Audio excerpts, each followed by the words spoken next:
नमस्कार विद्यार्थी मित्रांनो, माझे नाव Shrimati Suvarna Pandharinath Dhamane, MA SET, KTHM college Nashik, राज्यशास्त्र विभाग. विद्यार्थ्यांनो, MA, MCOM, MSc first year, semester first या वर्गाचा जो क्रेडिट विषय आहे मानवी मूल्य आणि मानवी हक्क या विषयाच्या आजच्या व्याख्यानामध्ये आपले स्वागत आहे. भारतीय संदर्भात मानवी अधिकार अभ्यासताना मूलभूत अधिकारानंतर पुढचा महत्त्वाचा भाग आहे तो म्हणजे मार्गदर्शक तत्वे. मार्गदर्शक तत्वे आणि मानवी हक्क यांच्यामध्ये अंतर्गत नातेसंबंध आहे. राज्यघटनेचा भाग 4 राज्यविषयक धोरणांची मार्गदर्शक तत्वे नमूद करतो. ती आयरिश राज्यघटनेकडून घेण्यात आलेली आहे. भारतापुढे लोकशाही, समाजवादी राज्याचा आदर्श घालून देण्यात आला आहे आणि त्यामुळे राज्याचे नियमन करण्याबरोबर विकासाचे लक्ष्य गाठण्यासाठी राज्यावर काही कामे नेमून देण्याची गरज आहे. भारत नव्याने स्वतंत्र झालेला विकसनशील देश होता. कामाच्या हक्कासारखे इतर अनेक हक्क होते ज्यांना मूलभूत हक्कांमध्ये स्थान नव्हते. म्हणून राज्याला द्यावयाच्या निश्चित सूचनांच्या स्वरूपात मार्गदर्शक तत्वांचा समावेश करण्यात आला. राज्यविषयक धोरणाच्या मार्गदर्शक तत्वांची अंमलबजावणी न्यायालयामार्फत करण्यात येत नाही. त्यांचं उल्लंघन जर झालं तर जसं आपण मूलभूत हक्कांच्या संदर्भात न्यायालयाकडे दाद मागतो तशी दाद मार्गदर्शक तत्वांच्या बाबतीत करता येत नाही. परंतु या राज्याने ज्या काही योजना आखलेल्या असतात किंवा जे काही राबवलेलं असतं त्यावर लक्ष ठेवण्याच्या दृष्टीने आपल्याला मार्गदर्शक ठरतात. मार्गदर्शक तत्वे सर्व नागरिकांसाठी मानवी हक्कांचं आश्वासन देताना सरकारला मार्गदर्शन करतात. राज्याच्या अधिकारासाठी नैतिक उपदेश म्हणून मार्गदर्शक तत्वांची योजना केली आहे. भारतीय राज्यकारभाराचे ध्येय आर्थिक क्षेत्रात समाजवादाची ओळख करून देण्याचे आहे. तसेच भारत हे कल्याणकारी राज्य आहे आणि ते राहीलही हे या माध्यमातून आपल्या लक्षात राहते. सर्व भारतीयांना मानवी हक्कांची हमी देण्यासाठी मूलभूत हक्कांबरोबरच मार्गदर्शक तत्वे तितकीच महत्त्वाची आहेत आणि ही तत्वे भलेही न्यायालयाद्वारे अंमलबजावणी करता येण्याजोगी नाही, परंतु राज्यासाठी मूलभूत हक्कांच्या उपभोगासाठी परिस्थिती निर्माण करण्यासाठी ही तत्व महत्त्वाचे मार्गदर्शन करतात. जरी मूलभूत हक्क, मार्गदर्शक तत्वे यांच्या स्वरूपात, यांच्या आशयात भिन्नता जरी असली तरी ते एकमेकांना पूरक आहेत. जसे मूलभूत हक्क आपल्याला नागरी आणि राजकीय अधिकारांपर्यंत पोहोचवतात, त्याच पद्धतीने मार्गदर्शक तत्व आपल्याला सामाजिक, सांस्कृतिक आणि आर्थिक समानतेशिवाय व्यक्तिगत हक्कांच्या पूर्णत्वाकडे आपण जाऊ शकत नाही. याच्यामध्ये आंबेडकरांनी असं मत मांडलं होतं की मार्गदर्शक तत्वांचं मूल्य खूप मोठे आहे. आर्थिक लोकशाही हे आपलं उद्दिष्ट आहे आणि आपल्या समाजाची आर्थिक घडी कशी असावी याचं दिग्दर्शन न करता राज्यघटनेतील विविध तरतुदींच्या द्वारे फक्त संसदीय स्वरूपाचे सरकार आपल्याला नको असल्यामुळे आपण राज्यघटनेमध्ये जाणीवपूर्वक मार्गदर्शक तत्वांचा समावेश केलेला आहे. राज्यकारभाराची मार्गदर्शक तत्वे ही मूलभूत अधिकारांच्या इतकीच महत्त्वाची आहेत. ही तत्वे आंतरराष्ट्रीय मानवाधिकार कायद्यांच्या आर्थिक, सामाजिक व सांस्कृतिक अधिकारांशी तुलनीय आहे. भारतीय न्यायव्यवस्थेने सदर तत्वांचं वर्णन हे संयुक्त राष्ट्रांच्या विकासाच्या अधिकाराबाबतच्या जाहीरनाम्याचे पूर्वसूरी म्हणून वर्णन केलेलं आहे. आंतरराष्ट्रीय तत्वज्ञानाशी समकक्ष असल्यामुळे नागरिकांना त्यांचे मूलभूत अधिकार समानतेने उपभोगता यावेत म्हणून राजकीय व्यवस्थेच्या सामाजिक, आर्थिक, राजकीय, सांस्कृतिक दृष्टिकोनाच्या अनुषंगाने कायदे करण्यासाठी शासनाला संबोधित केलेले हे अधिकार आहेत. कायदेशीर वर्तुळामध्ये सदर तत्वांना आपण बघतो की न्यायालयीन आव्हान जरी नसलं तरी या तत्वांची अंमलबजावणी जर केली नाही तर मात्र मूलभूत अधिकार मुक्तपणे उपभोगण्यात अनेक अडचणी येतात. मग अशा वेळी न्यायव्यवस्था त्यांची अंमलबजावणी करण्यासाठी शासनाला निर्देश देऊ शकते. कारण सदर तत्वांना प्रभावी करण्यासाठी कायदा बनवण्याचे दायित्व शासनावर असल्याचे आपल्या लक्षात येते. अशा पद्धतीने राज्यघटनेच्या 4थ्या खंडात कलम 36 ते 51 मध्ये ती संस्थापित करण्यात आलेली आहेत आणि आंतरराष्ट्रीय पातळीवर सामाजिक, सांस्कृतिक व आर्थिक अधिकाराच्या समक्ष असलेल्या राज्यकारभाराच्या मार्गदर्शक तत्त्वे समजण्यास सुगम होण्यासाठी या दोन्हीही यांचं तुलनात्मक जे विश्लेषण आहे ते पुढील तक्त्यामध्ये आपण केलेलं आहे. ही तुलना आपण 3 भागात बघणार आहोत. पहिलं म्हणजे भारतीय राज्यघटनेतील मार्गदर्शक तत्त्वे, त्या कलमांमध्ये काय सांगितलेलं आहे. दुसरं वैश्विक मानवाधिकार जाहीरनामा जो होता 1948 सालचा, त्याच्या कलमांमध्ये काय सांगितलेलं आहे. आणि त्यानंतर वैश्विक आर्थिक, सामाजिक व सांस्कृतिक अधिकार करार 1966. तर भारतीय राज्यघटनेचं कलम 39, त्याच्यानंतर वैश्विक मानवाधिकार जाहीरनाम्याचं कलम 25 आणि वैश्विक आर्थिक, सामाजिक, सांस्कृतिक अधिकार करार त्याचं कलम 11. या तिन्हीमध्ये जसं स्त्री असो किंवा पुरुष असो त्यांना त्यांचं पर्याप्त जीवनमानासाठी, आरोग्य आणि कल्याणासाठी अन्न, वस्त्र, आरोग्य, घर, वैद्यकीय सेवा या आवश्यक ज्या सामाजिक सेवा आहेत त्या मिळण्याचा आणि त्यांचं जे काही आजारपण असेल, अपंगत्व असेल किंवा वृद्धवय असेल तर त्या दृष्टिकोनातून सुरक्षा मिळण्याचा त्यांना अधिकार आहे. त्यानंतर कलम 39 जे मार्गदर्शक तत्वानुसार सर्व स्त्री पुरुषांना समान कामांसाठी समान वेतन मिळालं पाहिजे. तेच 1948च्या जाहीरनाम्यामध्ये बघितलं तर कलम 23 मध्ये प्रत्येक व्यक्तीला भेदभावाशिवाय समान कामासाठी समान वेतन मिळालं पाहिजे आणि 1966च्या करारानुसार कामाच्या ठिकाणी वाजवी व अनुकूल परिस्थिती, विशेषतः कोणत्याही प्रकारचा भेदभाव नसावा, म्हणजे स्त्री पुरुष भेदभाव नसावा, समान कामासाठी समान वेतन मिळावं. त्यानंतर कलम 41 जे भारतीय राज्यघटनेतील मार्गदर्शक तत्वामध्ये म्हटलेलं आहे की शासनाने आपल्या आर्थिक क्षमतेच्या आणि विकासाच्या मर्यादेत कामाच्या, शिक्षणाचा अधिकार व बेरोजगारी, वृद्धवय, आजारपण, अपंगत्व असल्यास सामाजिक सहाय्यासाठी परिणामकारक तरतूद करावी. तेच वैश्विक जाहीरनाम्यामध्ये कलम 23 मध्ये म्हटलेलं आहे प्रत्येकाला कामाचा अधिकार, रोजगाराचा मुक्त पर्याय व कामाच्या ठिकाणी पर्याप्त अनुकूल शर्ती आणि बेरोजगारीपासून संरक्षणाचा अधिकार आहे. 1966च्या कलम 6 मध्ये असं म्हटलेलं आहे, सदर कराराचे पक्षकार असलेले राष्ट्र प्रत्येकाचा कामाचा अधिकार आणि त्याने मुक्तपणे स्वीकारलेल्या व निवडलेल्या कामातून उपजीविका कमवण्याचा व अधिकाराचे संरक्षण करण्यासाठी योग्य ती पावले उचलण्याचा अधिकार मान्य करीत आहे. यानंतर कलम 45 आहे भारतीय राज्यघटनेतलं. त्यानुसार राज्यघटना अंमलात आल्यानंतर 10 वर्षाच्या कालावधीत 14 वर्ष वयापर्यंतच्या सर्व बालकांना मोफत व सक्तीचं शिक्षण देण्याचा प्रयत्न शासन करेल. वैश्विक जाहीरनाम्याच्या कलम 26 मध्ये प्रत्येकाला किमान मूलभूत व प्राथमिक टप्प्यावर मोफत शिक्षणाचा अधिकार असेल आणि कलम 13 मध्ये जे 1966च्या करारामधील आहे त्यात असं म्हटलेलं आहे की पक्षकार राष्ट्र सदर अधिकाराची संपूर्ण अंमलबजावणी करण्यासाठी प्राथमिक शिक्षण सक्तीचे व मोफत उपलब्ध असल्याचं मान्य करीत आहे. त्यानंतर भारतीय राज्यघटनेतील कलम 47 नुसार आपल्या लोकांच्या पोषणाची पातळी व जीवनमान उंचावणे, सार्वजनिक आरोग्यात सुधारणा करणे ही शासनाची प्राथमिक कर्तव्य असतील. हानिकारक औषधं, मादक पेय यांच्या सेवनावर बंदी आणण्याचा प्रयत्न शासन करेल.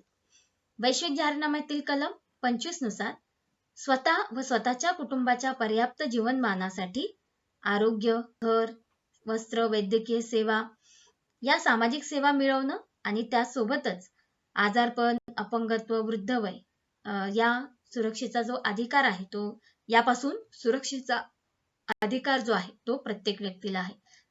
सेम तेच 1966चा जो करार आहे त्याच्या कलम 11 मध्ये सांगण्यात आलेला आहे. शेवटचं उदाहरण आपण बघणार आहोत ज्यात राज्यघटनेतील कलम 49 आहे जिथे असं म्हटलेलं आहे की संसदेने पारित केलेल्या एखाद्या कायद्याद्वारे किंवा जशी बाब असेल त्यानुसार कलेच्या किंवा ऐतिहासिक महत्वाची स्मारक किंवा जागा, वस्तू ही राष्ट्रीय महत्वाची असल्याचे घोषित केल्यास त्यांचे खराब होण्यापासून, नाश, विल्हेवाट किंवा निर्यात होण्यापासून रक्षण करणं हे शासनाचं दायित्व आहे.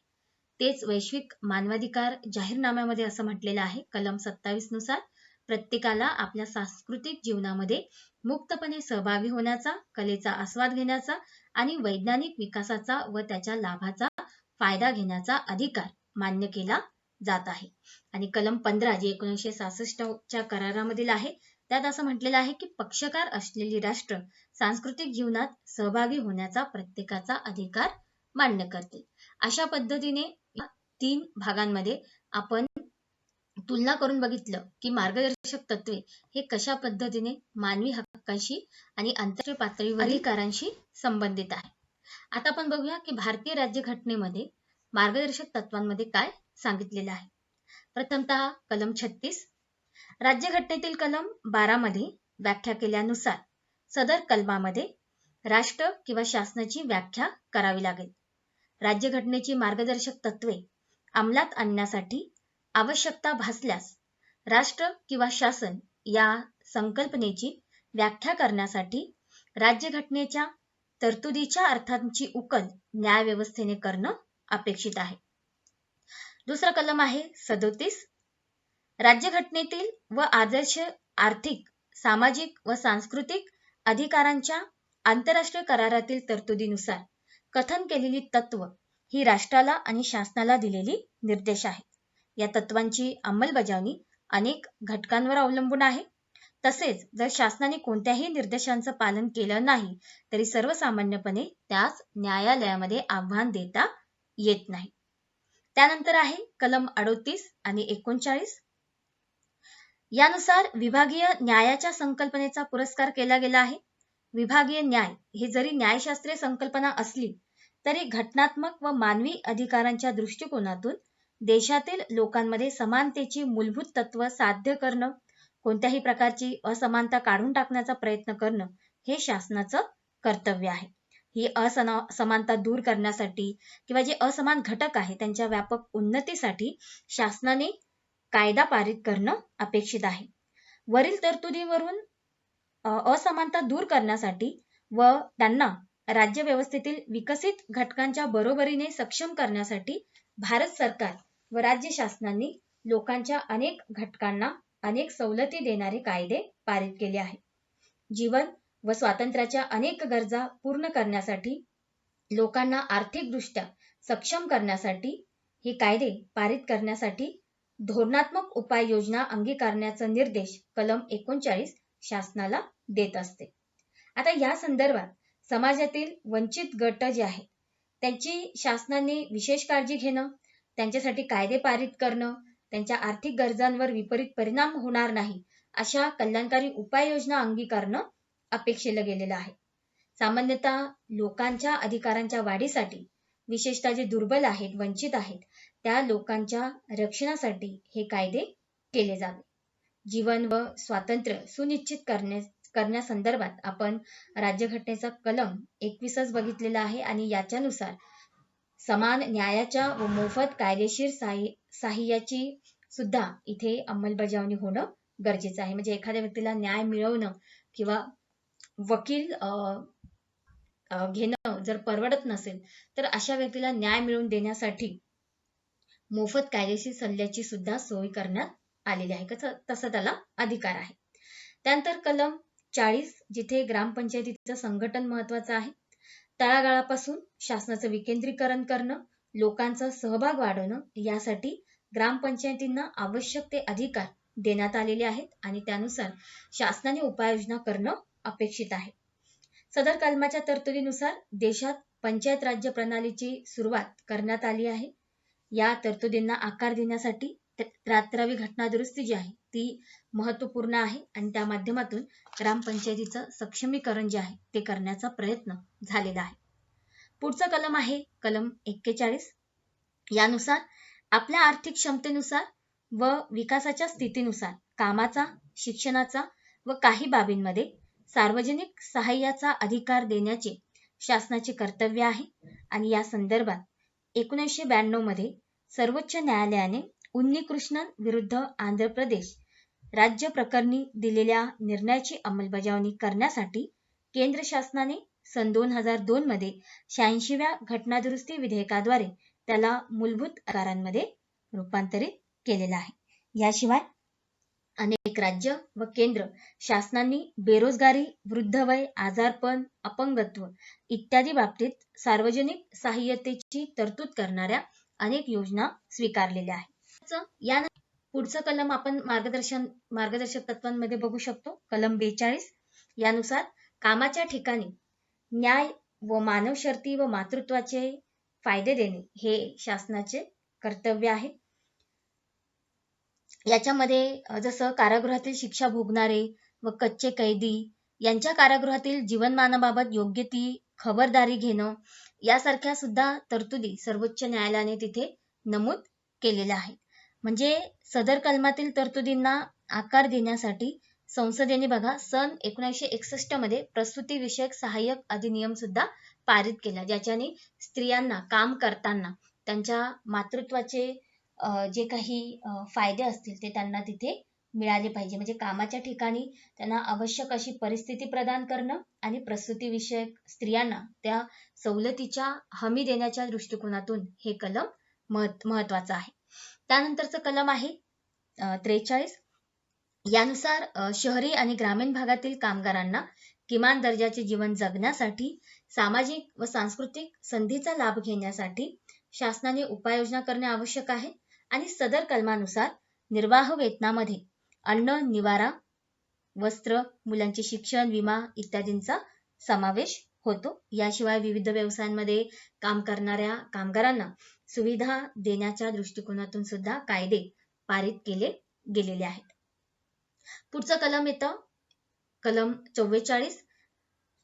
बघा सर्व वैयक्तिक कायदे समान पातळीवर येण्यासाठी हा कायदा महत्वाचा मानला जातो. याची पुनरुक्ती जी आहे ती महिला अत्याचार निर्मूलन करार 1979 मध्ये करण्यात आली. त्यानुसार सर्व धर्मांच्या वैयक्तिक कायद्यांचं संहितीकरण करण्यासाठी पावले टाकली गेली, परंतु अनेक कारणामुळे आजही होऊ शकलेलं नाही. याचा संबंध खरं तर स्त्रियांच्या अनुषंगाने आहेत. म्हणजे स्त्रियांचं म्हणजे विवाह, घटस्फोट, वारसा हक्क या संदर्भामध्ये स्त्रियांना समाजामध्ये ज्या काही भेदभावाला सामोरं जावं लागतं तो भेदभाव काढून टाकण्यासाठी हे प्रदान केलं गेलं पाहिजे असं म्हटलं जातं. आणि याच्यामध्ये शहाबनो प्रकरण जे आहे ते प्रसिद्धच आहे.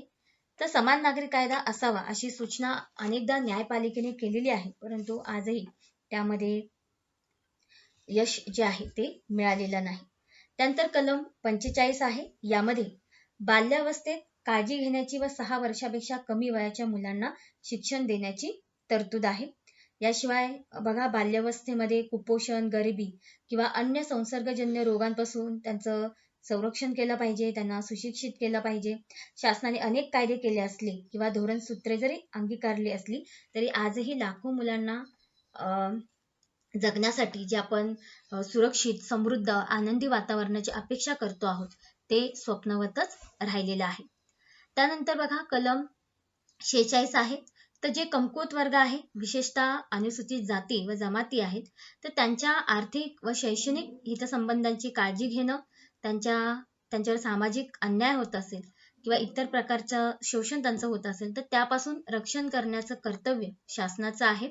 सदर 46 कलमाच्या तरतुदींना अनुसरून या घटकातील लोकांच्या अधिकारांचं संवर्धन करण्यासाठी केंद्र व राज्य शासनाने अनेक धोरणं अंगीकारली आहेत आणि त्यानुसार कायदे सुद्धा पारित केलेले आहेत. त्याचबरोबर मार्गदर्शक तत्वांमध्ये पुढील कलम आहे कलम 47. तर यानुसार लोकांच्या पोषण व जीवनमानाची पातळी सुधारण्यासाठी धोरणसूत्र विकसित करणं हे शासनाचं कर्तव्य आहे.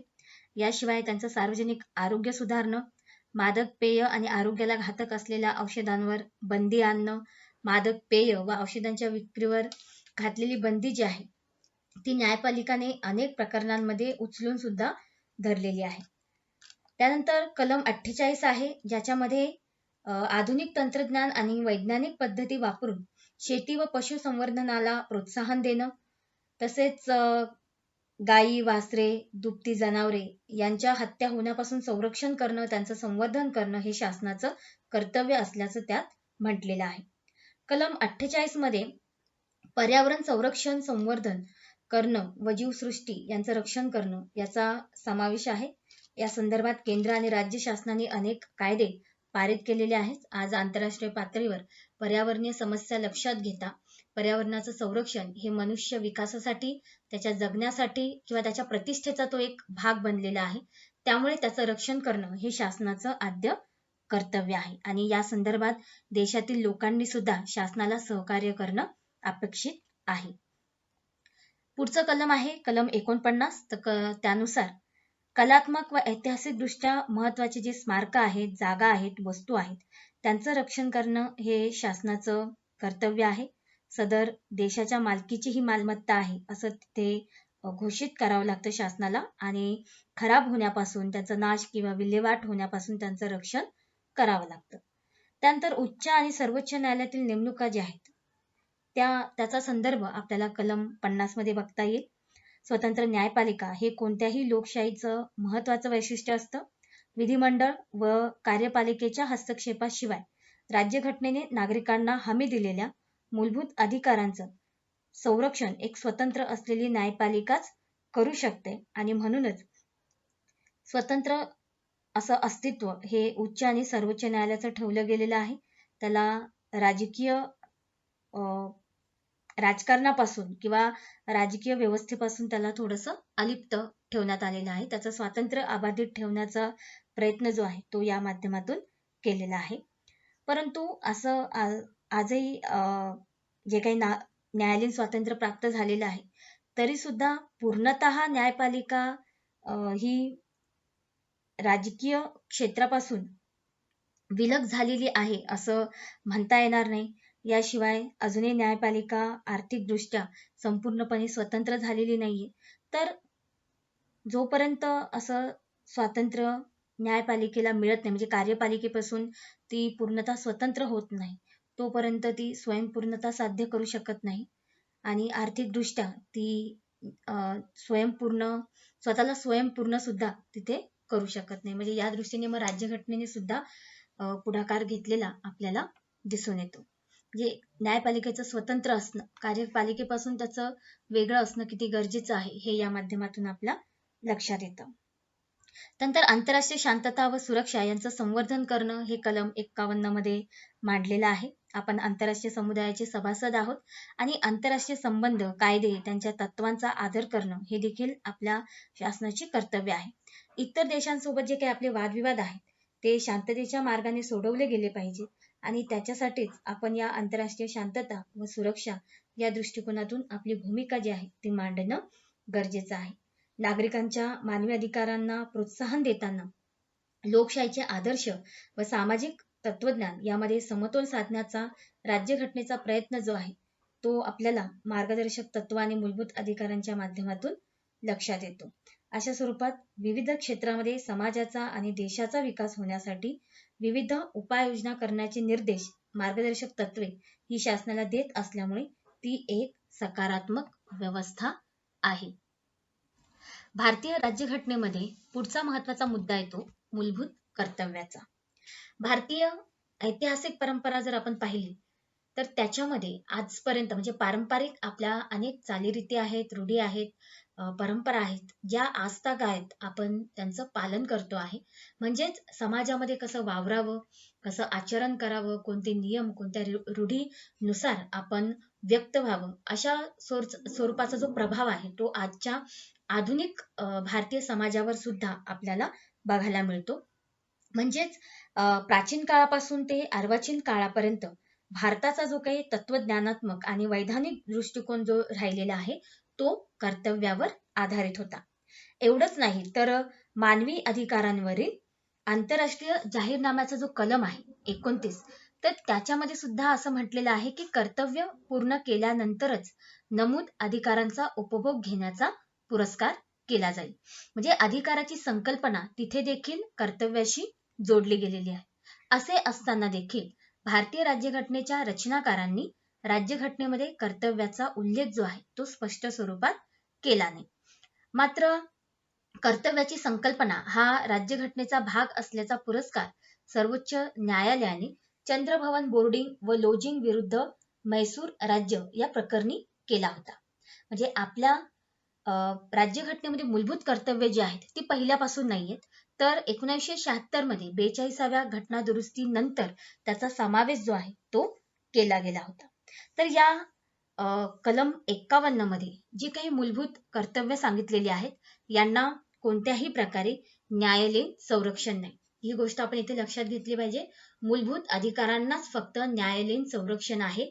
मार्गदर्शक तत्वांना न्यायालयीन संरक्षण नाही. फक्त मूलभूत अधिकारांमध्ये अडथळा निर्माण होत असेल तर त्यांच्या अंमलबजावणी संदर्भात न्यायालय शासनाला निर्देश देऊ शकते. आणि सेम मूलभूत कर्तव्याच्या बाबतीमध्ये सुद्धा आपण कोणाला इथे दबाव आणू शकत नाही किंवा कोणाला इथे फोर्स आणू शकत नाही. एक नागरिक म्हणून, एक कर्तव्य म्हणून आपल्याला ती जबाबदारी इथे पार पाडायची. त्यामुळे भारतीय संदर्भातील या मूलभूत कर्तव्यांमध्ये पुढील काही कर्तव्य मांडलेले आहेत, त्याचा आपण थोडक्यात आढावा घेऊया. पहिलं कर्तव्य आहे राज्यघटनेचं पालन करणं व त्यातील आदर्श व संस्था, राष्ट्रीय ध्वज, राष्ट्रगीतांचा आदर करणं. या माध्यमातून बघा की एक स्पष्ट आहे की आपल्याला आपल्या घटनेविषयी आदर बाळगणं आहे, तिचं पालन करणं, तर हे नागरिकांचं आद्य कर्तव्य आहे. आपली काही प्रतीक आहेत, नामं आहेत, त्यांच्याविषयी आपल्याला आदर असणं अपेक्षित आहे. खाजगी व्यक्तींना राष्ट्रध्वज फडकवण्यास 1995 पर्यंत बघा बंदी होती, परंतु नंतर राष्ट्रध्वजाचा अपमान न करता तो खाजगी जागेत सुद्धा फडकवता येऊ शकतो. याला दिल्ली उच्च न्यायालयाने असा निर्णय दिलेला होता. याशिवाय राष्ट्रगीत सामूहिकपणे गायले जात असताना एखादा कोणी त्या गाण्यात सामील न होता शांतपणे उभा राहिला तर तोही राष्ट्रगीताचा अपमान किंवा अनादर होत नाही. याच्या संदर्भातलं सुद्धा राजकारण भारतामध्ये बरंच गाजलेलं आहे. दुसरा भाग याच्यामध्ये येतो की ज्या उदात्त आदर्शांनी आपल्या राष्ट्रीय स्वातंत्र्य लढ्याला प्रेरणा दिली त्यांची बूज राखून त्यांचं अनुसरण करणं. म्हणजेच आपल्या देशामध्ये विविध सामाजिक चळवळी झाल्या ज्यामध्ये त्यांचा उद्देश कुप्रथांचं निर्मूलन करणं होतं किंवा आपल्या समाजातल्या ज्या चुकीच्या रूढी परंपरा होत्या त्यांच्या विरुद्ध लढणं होतं.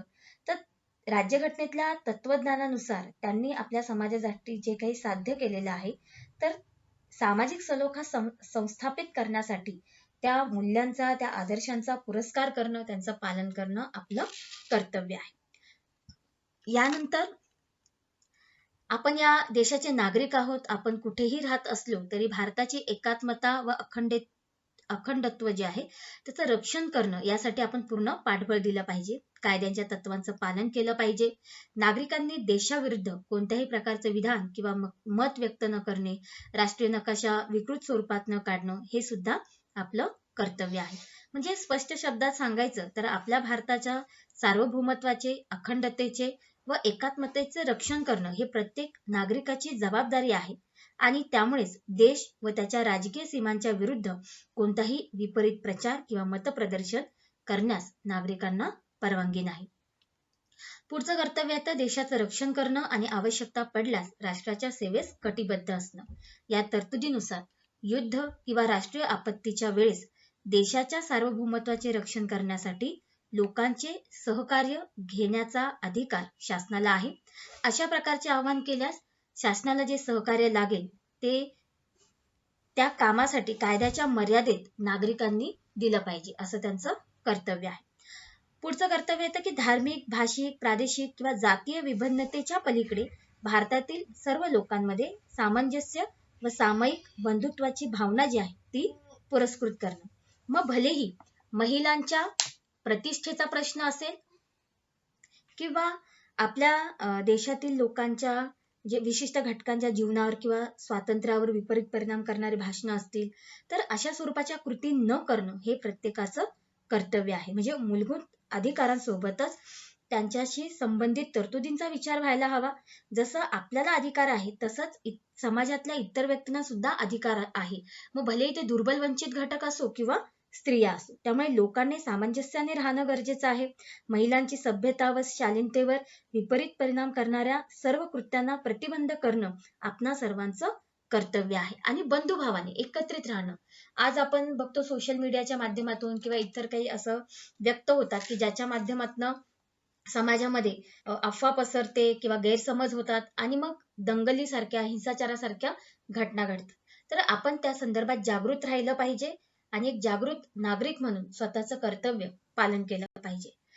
यानंतर पुढचं कर्तव्य आपल्याला भारतीय राज्यघटनेमध्ये बघता येईल ते म्हणजे आपल्या संमिश्र संस्कृतीच्या संपन्न वारशाचं संवर्धन करणं आणि मूल्य राखणं. म्हणजे सांस्कृतिक वारशाचा भाग असणाऱ्या कोणतीही संपत्ती असो, कोणतेही स्मारक असो किंवा कोणत्याही सांस्कृतिक संस्था असो, त्यांचं संरक्षण करणं हे आपलं सर्वांचं कर्तव्य आहे. पर्यावरणाचं रक्षण करणं, सुधारणा करणं, सजीव प्राण्यांच्या प्रती अनुकंपा असणं, म्हणजे पर्यावरण व सर्व सजीव प्राणीपात्राचं संरक्षण करणं हे प्रत्येकाचं कर्तव्य आहे. आणि त्याच्यानुसारच आपलं हे कर्तव्य की वने, तलाव, नद्या, वन्यजीवन यासहित स्रोतांचं रक्षण करणं यामध्ये महत्वपूर्ण मानलं गेलेलं आहे. याशिवाय बघा की हा जो सामूहिक अधिकारांचा किंवा आंतरराष्ट्रीय मानवाधिकार कायद्यांच्या तत्वज्ञानातील तिसऱ्या प्रकारच्या सर्वसामान्य कायद्याचा हा प्रकार आहे. म्हणजे तिथे देखील आपल्याला मानवी हक्कांमध्येच शुद्ध पर्यावरणाचा हक्क दिला गेलेला आहे. त्याच्यानंतर पुढचं कर्तव्य येतं की विज्ञाननिष्ठा, मानव्य, चौकसपणा व सुधारणांच्या विचारांना विकसित करणं. याच्यानुसार आपण जो विज्ञान किंवा तंत्रज्ञानामध्ये विकास करतो आहोत तर त्याचा लाभ नागरिकांना झाला पाहिजे. देशाच्या गरजा वाढवण्यासाठी विज्ञान व तंत्रज्ञानांनाच किंवा कोणत्याही संशोधनाचा वापर करणं किंवा मानवी मूल्यांना संवर्धित करण्यासाठी, व्यक्तींना प्रोत्साहन देण्यासाठी ही पुढची प्रगती जी आहे ती साधली गेली पाहिजे आणि योग्य प्रकारचे कायदे करून त्याचा गैरवापर होणार नाही याची काळजी शासनाने घेतली गेली पाहिजे. सार्वजनिक मालमत्तेचं रक्षण करणं, हिंसेचं शपथपूर्वक त्याग करणं हे देखील आपल्या कर्तव्याचा एक भाग आहे. आपल्याला एक शांतता, सुरक्षित असं जीवन जगायचं आहे आणि हे जीवन जगताना यामध्ये कुठल्याही प्रकारचं एक शांतता भंग होईल किंवा असुरक्षेचं वातावरण निर्माण होणार नाही, त्यासाठी आपण एक सामंजस्यपूर्ण आपलं आयुष्य जगलं पाहिजे. आणि मग या तरतुदीनुसार निदर्शने, हरताळ, बंद, संप यामुळे राष्ट्रीय संपत्तीचं नुकसान करण्यावर किंवा सार्वजनिक वाहनांवर दगडफेक करण्यावर प्रतिबंध करण्यात आलेला आहे. पुढचं कर्तव्य आहे की वैयक्तिक व सामूहिक उपक्रमाच्या सर्व क्षेत्रात सर्वोत्तमता साध्य करण्यासाठी प्रयत्न करणं आणि जेणेकरून आपल्या देशात राष्ट्र जे आहे ते सतत परिश्रमाचं व कामगिरीचं सतत नवीन स्तर जे आहे ते त्या माध्यमातून साध्य करू शकेल.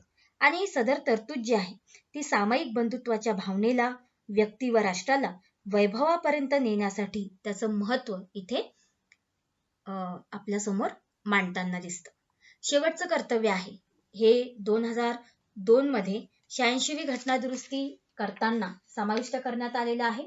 याच्यामध्ये 6 ते 14 वयोगटातील मुलांना प्राथमिक शिक्षणाची संधी उपलब्ध करून देणं हे पालकांचं कर्तव्य आहे. म्हणजे सार्वत्रिक शिक्षण साध्य करण्यासाठी प्रत्येकाला शिक्षित करणं, त्यांच्यासाठी आवश्यक सोयी सुविधा पुरवणं हे शासनाचं कर्तव्य आहे. पण त्याच वेळी पालकांवर सुद्धा बालकांना शाळेत पाठवण्याची जबाबदारी या कर्तव्याच्या माध्यमातून टाकलेली आहे. म्हणजे शासन आणि व्यक्ती या दोघांचंही हे कर्तव्य असल्याचं इथे स्पष्ट होते. तरतुदींचा समावेश केल्यावर न्यायपालिकेची जबाबदारी देखील वाढलेली आहे. नागरिकांच्या अधिकाराचे जास्तीत जास्त संरक्षण करणं हे राज्यघटनेचं तत्व आहे आणि हे सुनिश्चित करण्यासाठी न्यायपालिकेने अनेक प्रकरणांमध्ये मूलभूत अधिकारांची अर्थ उकल करताना मार्गदर्शक तत्वे आणि मूलभूत कर्तव्य यांचा विचार केलेला आहे. अशा पद्धतीने भारतीय राज्यघटनेतील मूलभूत अधिकार, राज्यकारभाराची मार्गदर्शक तत्वे व मूलभूत कर्तव्ये विभाजित करण्याची राज्यघटनेतील ही पद्धत आंतरराष्ट्रीय मानवाधिकार कायद्याच्या तत्वांशी व आदर्श दृष्टिकोनाशी सुसंगत आहे. धन्यवाद.